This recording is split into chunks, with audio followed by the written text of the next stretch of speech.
Oke, Assalamualaikum warahmatullahi wabarakatuh, kawan-kawan. Jadi, pada pertemuan kali ini kita akan melanjutkan materi yang sudah kita bahas sebelumnya, gitu. Yang mana sebelumnya kita sudah membahas tentang sintak untuk memberi komentar, gitu, dan juga kita sudah belajar tentang variabel. Nah, sekarang kita akan melanjutkan yang namanya tentang apa ya? Ntar ya, ingat dulu ya, yaitu tentang print gitu atau cetak. Print atau cetak ini maksudnya dengan sintak PHP yang kita pakai itu kita bisa menampilkan sesuatu ke layar browser yang ada pada laptop kita masing-masing gitu ya. Tapi seperti biasa sebelum kita mulai mengoding ya, jangan lupa aktifkan dulu examnya. Bagi kawan-kawan silahkan dicari examnya di pencarian yang ada di laptop, tinggal ketik exam, nanti dia akan keluar. Tidak akan keluar sendiri kayak gini ya, tinggal dibuka. Nanti kita akan bisa membuka aplikasi dari examnya. Setelah itu jangan lupa diaktifkan juga. Jadi di sini saya tidak mengaktifkannya karena tadi sudah diaktifkan ya, sudah diaktifkan sebelumnya. Yaitu cara mengaktifkannya ini kan ada nih, ada Apache gitu ya, ada MySQL gitu. Nah jadi sekarang kita fokus ke Apache saja dulu. Misalnya gini, ini saya stop lagi ya. Nah, jadi cara menginstalnya yang di Apache ini tinggal diklik yang bagian start ini aja. Oke? Aman ya? Bisa ya? Oke, kita lanjut deh. Ini kok loading. Oke, kita lanjut. Nah, selanjutnya silakan buka aplikasi kode editor yang ada pada laptop kawan-kawan. Kok belepotan ngomongnya bangkit. Oke, kita lanjut. Nah, ini kan yang sudah kita pelajari sebelumnya ya, yaitu tentang sintak komentar dan juga variabel. Nah, jadi seperti yang sudah saya jelaskan sebelumnya, sekarang kita akan belajar tentang yang namanya sintak print atau sintak yang bisa digunakan untuk mencetak sesuatu ke layar. Misalnya mencetak teks, mencetak angka, dan sebagainya. Dan juga kita bisa mencetak array loh dengan menggunakan sintak print yang akan kita pelajari sekarang. Nah, ini kan ada pertemuan satu ya, ada folder pertemuan satu. Silahkan diklik yang bagian folder PHP dasar, diklik kanan, dan kita buat new folder untuk membuat pertemuan 2. Pertemuan 2. Di enter saja. Dah. Selanjutnya dibuka folder dari pertemuan 2. Diklik kanan, kita bikin new file. Jadi seperti yang sudah saya jelaskan sebelumnya, kita akan menggunakan file index supaya nanti saat kita mengakses folder pertemuan 2, yang file index ini akan langsung ditampilkan ke layar browser gitu ya. Silakan di Ctrl S dulu untuk menyimpan. Simpan, dibikin nama filenya index.php gini ya. Oke, kita lanjut. Nah, jadi kemarin kan kita juga sudah belajar ya bagaimana caranya untuk menggabungkan antara HTML dan juga PHP. Sekarang kita juga melakukan hal sama supaya nanti teman-teman bisa paham bagaimana cara menggabungkan antara HTML dan juga PHP gitu ya. Karena kedua bahasa tersebut yaitu HTML dan PHP bisa digabungkan dengan syarat keduanya tidak boleh tercampur gitu ya. Kalau tercampur dia bakalan error. Nah, sekarang untuk membuat struktur dari HTML itu cukup mudah, malah sangat mudah lah gitu. Tinggal mengetik HTML, habis itu diklik tab. Nah, sudah dibuat ya. Untuk title kita bikin pertemuan 2. Ini aja, nggak usah ribet-ribet. Nah, tadi kemarin kan saya sudah juga jelaskan tuh bahwasanya kalau misalkan kita ingin membuat sesuatu di dalam HTML gitu, atau kayak mengoding atau apalah gitu ya, kita harus membuatnya di dalam body ini ya, jangan sampai salah. Selanjutnya di dalam body ini kita akan memakai pemrograman PHP. Di sini tinggal ketik PHP, habis itu klik tab, dia akan buatkan struktur atau sintak pembuka dan penutup dari bahasa pemrograman PHP itu sendiri. Oke. Woi, apa nih? Nah, tinggal di enter aja ke bawah. Jadi tadi kan kita akan belajar tentang sintak yang digunakan untuk memprint atau mencetak sesuatu ke layar browser gitu ya. Sebenarnya untuk mencetak ini ada banyak sintaknya gitu. Pertama ada namanya echo, ada gini ya, ada gini, ada tanda kutipnya. Habis itu ada juga echo pakai kurung. Habis itu ada print kayak gini pakai kurung. Habis itu ada print, ada print. Apa nih? Ada print. Habis itu kutip dua. Selanjutnya ada print R, ada print R, buka kurung, tutup kurung. Setelah itu yang terakhir ada namanya vardam. Nah, nanti kita akan cari tahu ya, kira-kira apa sih fungsi masing-masing dari var. Nih, ini apa namanya? Aduh, garis bawah lupa. Lupa lagi, Pak. Ini underscore ya. Dam. Nah, gini. Jadi masing-masing dari pencetak ini sebenarnya tujuannya sama sih untuk mencetak sesuatu ke layar gitu. Tapi ada yang beda nih, yaitu yang bedanya antara print R dan juga vardam. Nah, bedanya apa Bang? Jadi bedanya yang print R itu dia nanti akan menampilkan output dari program beserta info dari programnya gitu. Misalkan tipe datanya apa gitu ya. Dia akan menampilkan. Sedangkan yang vardam dia hampir sama kayak print tapi yang vardam ini lebih detail lagi gitu ya. Lebih detail lagi dari yang print. Penasaran ya? Oke, kita lanjut deh. Nah, sekarang untuk pencobanya, silakan kita buat sebuah variabel yang variabel x deh, variabel x. Habis itu kita bikin di sini 9, angka 9 ya. Jadi kemarin kan sudah saya jelaskan ya bahwasanya variabel itu berfungsi untuk menyimpan suatu data atau nilai. Nah, ini kan variabel nih sama dengan 9 gitu. Berarti yang 9 ini disimpan ke dalam variabel x gitu ya. Oke, kita lanjut. Selanjutnya kita bikin string y. String y di sini kita bikin 10 aja deh. 10. Nah, jadi kalau misalkan kita ingin apa ya? Menampilkannya gimana Bang gitu. Sebenarnya mudah. Sangat-sangat mudah. Gini aja deh. Sekarang coba kita mengalihkan antara string X dan string Y. Cara mengalihkannya sama sih kayak mengalihkan biasa. Kita menggunakan operator aritmatika ya. Operator aritmatika yaitu ada kali, bagi, kurang, tambah, habis itu ada modulus. Nanti kita akan pelajari yang tentang aritmatika ini dengan tutorial khusus gitu ya. Tidak di sini. Jadi di sini kita khusus membahas tentang print gitu atau sintak yang digunakan untuk mencetak sesuatu ke layar browser. Sekarang misalnya gini, kita kalikan ya. Jadi ini kita bikin Z deh, variabel Z. Jadi variabel Z itu didapat dari string X dikali. Jadi kali yang di program ini beda ya. Biasanya kali itu kan tanda X ya. Yang biasanya. Nah, jadi kalau di program itu tanda kalinya itu tanda bintang ya, kawan-kawan. Tanda bintang kayak gini, itu tandanya kali. Habis itu kita kali dengan string Y. Gini ya. Kira-kira hasilnya berapa nih? 9 kali 10 kira-kira 90 ya. 90. Oke, mari kita lihat hasilnya.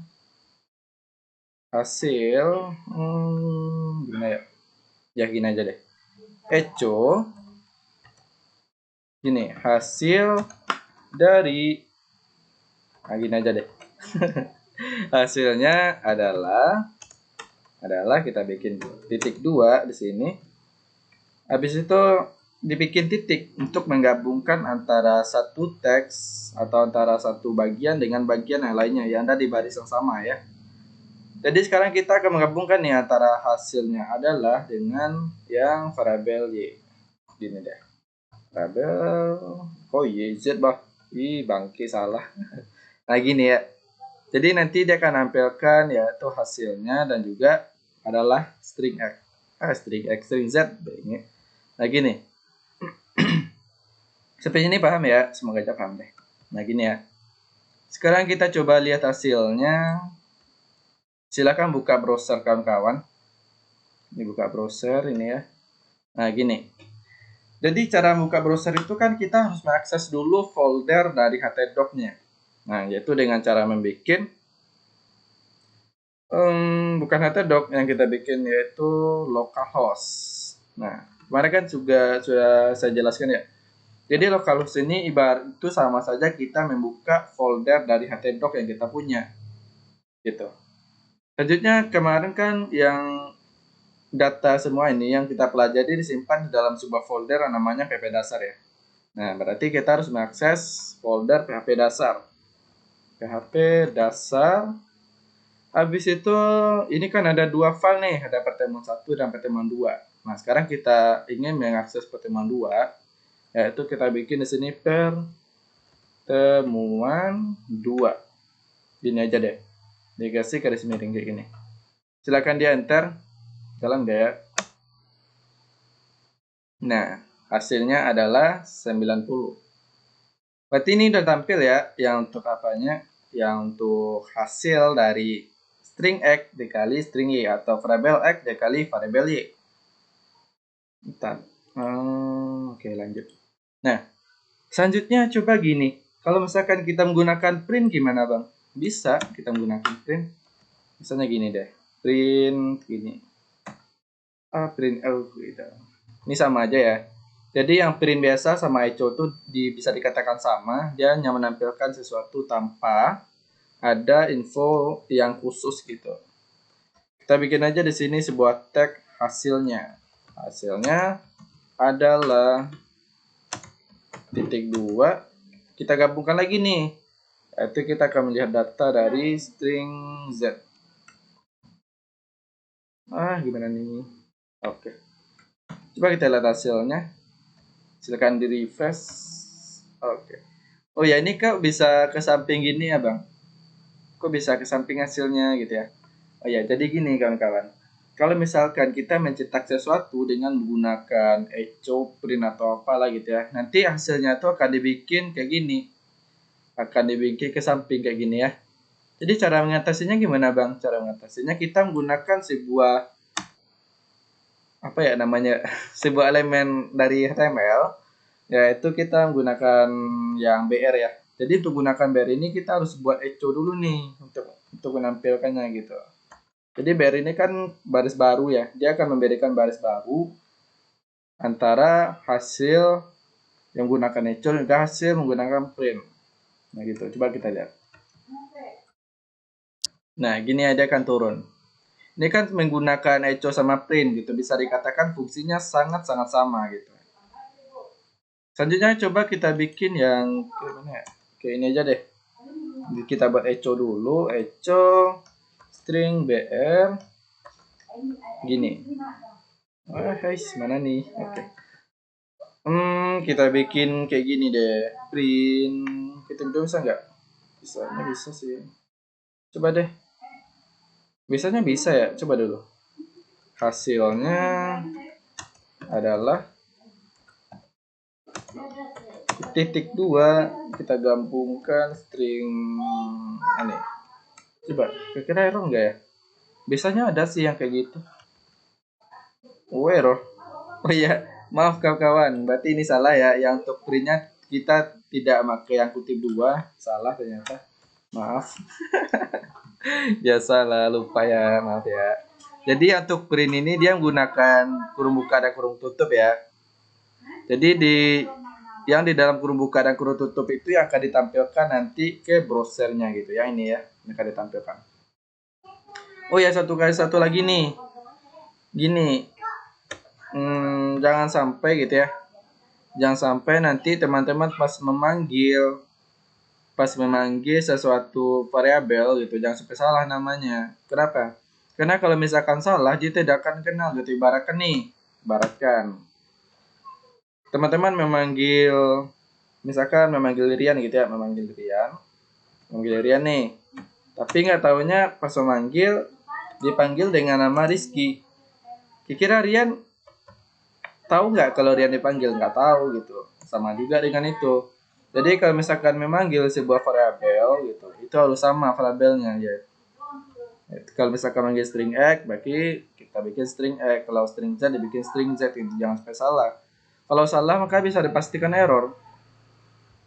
Ya, coba lanjut lagi deh. Print kayak gini. Penasaran pencari bisa sih itu ini nah. Bentar ya, di tes dulu nih. Nah, itu kan bisa kan di bengke. Ini kenapa salah tadi? Kenapa? Karena ini kurang titik komanya ya. Ya salah manusia gitu. Nah, jadi ingat nih, kawan-kawan. Jadi di PHP itu kan ada ketentuannya gitu ya. Ada ketentuan yang sangat-sangat harus kita ikuti, yaitu setiap akhir dari barisnya itu harus tutup dengan titik koma. Ada bagian-bagian tertentu harus tutup. Misalkan kayak gini, harus ditutup dengan titik koma gitu. Jadi kemarin kan sudah dijelaskan bahwasannya titik koma itu sebagai pembatas antara satu coding dengan coding lainnya gitu. Coba gini deh, sekarang kita menggunakan yang print aja deh. Print adalah titik dua titik string z gini. Tampil nggak ya? Tampil dong, sangka gitu. Nah, udah ya, udah tampil ya.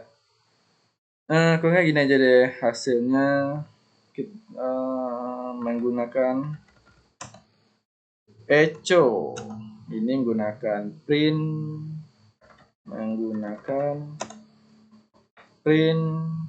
kok print buka kurung kayak gini ya, buka kurung tutup kurung. Habis itu menggunakan, biar nanti ketahuan bedanya gitu ya, menggunakan print kutip 2 begini. Coba lihat hasilnya, silakan dilihat. Nah, kok error bah? Kenapa nih? Ya gini ya, ini ya error ya.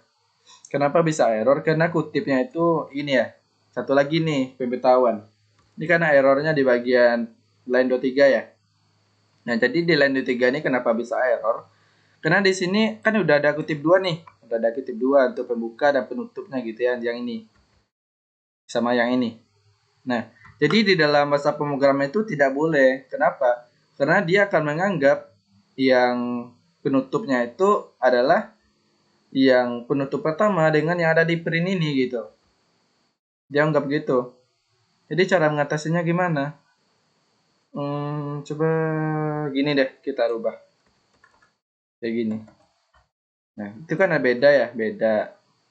Coba kita lihat hasilnya. Nah, baru bisa ya. Oh gitu hasilnya. Gini deh.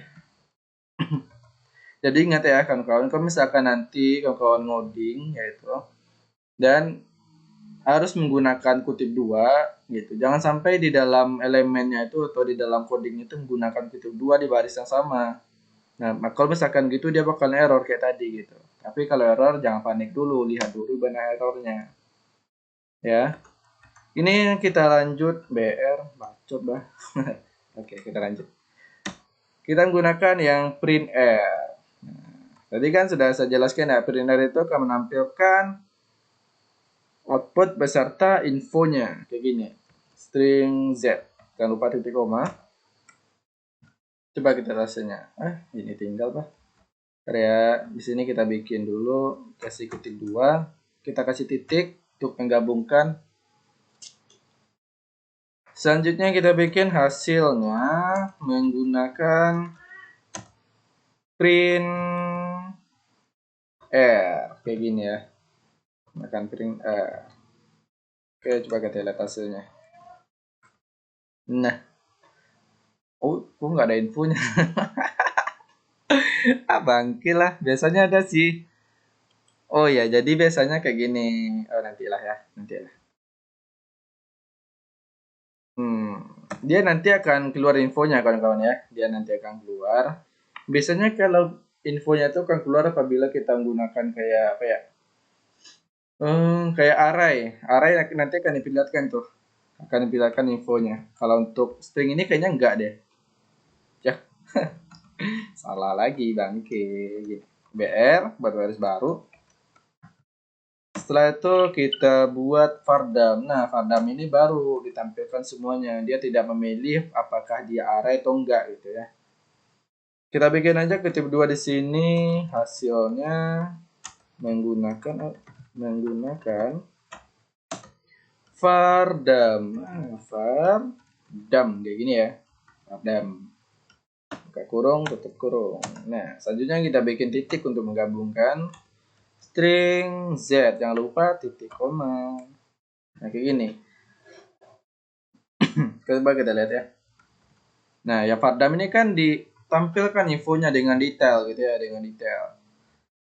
Kita ada string gitu. Jadi yang 34 ini ada, Bang. Jadi 34 ini jumlah karakter yang ada di dalam vardam ini. Ini kan ada 34 nih yang karakternya ini. Ada 34. Itu yang dihitung ya. Jadi jangan bingung misalkan nih nanti melihat sesuatu atau menampilkan sesuatu teks gitu ya menggunakan vardam. Kok ada angkanya gitu. Jadi ini kan yang string ini tipe datanya, tipe data dari teksnya. Setelah itu ada 34 itu jumlah dari karakter yang ada di dalam vardam. Nah, ini kan karakternya nih, karakternya. Habis itu ini jumlahnya. Paham ya? Semoga aja paham deh. Oke, paham ya? Kira-kira ya untuk print sampai sini aja deh, supaya videonya nggak lama. Nanti bosan pula kawan-kawannya. Oh ya, tadi kan ada tentang print ya, print R. Coba kita bikin di sini. Ini contoh aja ya, nggak usah diikuti. Saya bikin di sini variabel array dengan membuat sebuah array yang namanya Rian. Nah, gini aja deh. Ini kan array nih. Kita buat sebuah array. Bikin gini, echo. Ini contoh aja ya, jangan diikuti nanti pusing. Nah, gini. Habis itu kita lihat pakai print. Print R string array. Nah, gini. Coba lihat error nggak ya? Bisa enggak sih? Mana nih? Nah, ini. Jadi kan kalau misalkan bangkit apa nih? Misalkan kita lihat itu ya pakai print. Misalkan kita melihat sebuah array nih, bangke. Jadi kita ingin melihat gitu sebuah array atau output dari array menggunakan print, dia akan mencetak seperti ini. Apa nih? Bangke. Bentar. Nah, dia akan mencetak seperti ini ya. Jadi ini kan ada array nih, variabel array gitu, ada array. Setelah itu dalam kurung 0. Jadi yang kurung 0 ini adalah indeks dari datanya gitu ya. Ini jangan pusing dulu, ini cuma contoh. Nanti kita akan belajar khusus tentang array. Sekarang kita belajar tentang print atau sintak yang digunakan untuk mencetak sesuatu ke layar gitu ya, dengan menggunakan sintak PHP. Sintak PHP pula. Dengan menggunakan codingan yang ada di PHP gitu ya. Maaf salah. Oke kawan-kawan, sampai di sini aja videonya. Semoga kawan-kawan bisa paham dengan penjelasan yang saya berikan. Mohon maaf kalau misalkan ada yang salah. Karena kan apa yang dibilang orang ya, jadi manusia itu tidak luput dari kesalahan gitu ya. Oke, sampai sini saja. Jangan lupa untuk terus belajar ya kawan-kawan, walaupun pusing, terus belajar. Jangan sampai menyerah gitu ya. Program itu memang bukan hal mudah, saya tahu itu sangat susah ya. Tapi jangan patah semangat, lanjut belajar gitu. Dan jangan lupa titik koma. Wih. Oke, sekian. Assalamualaikum warahmatullahi wabarakatuh.